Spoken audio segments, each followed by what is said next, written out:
шаарга кетеличи деп байбичемме кеңешип турган кезим да. Бейманбек Сардарбеков деген акын жазган.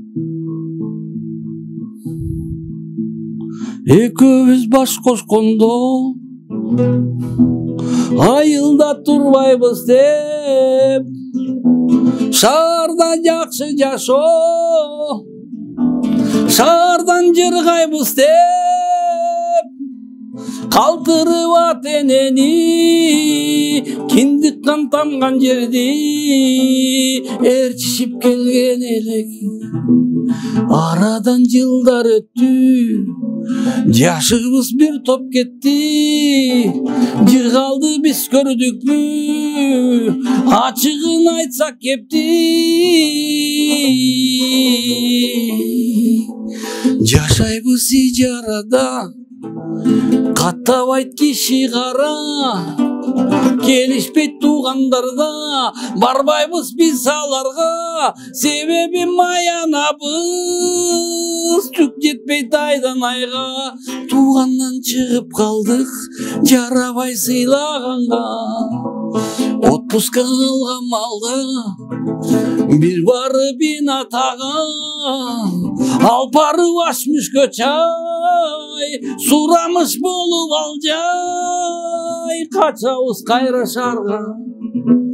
Жеменчи күйүбүз жок, же дурус кийимибиз жок, элеңдүү жашаганга таппайбыз амал айла, батабыз сар санага.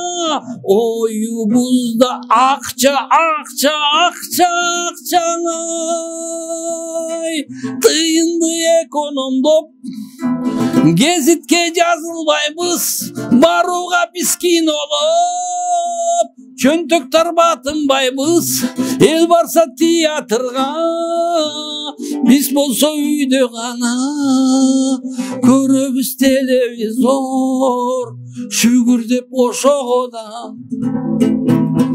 Бирөөлөр кынтып катып, балдарын багат экен, бирөөлөр бир сатып, жандарын багат экен, да бири китеп жазып, да бири илим казып, кыскасы жанталашып, балдарын багат экен. А бизде же талант жок, же ашык каражат жок, сенде да менде дагы эч кандай далалат жок, жүрдүк го дурус эле.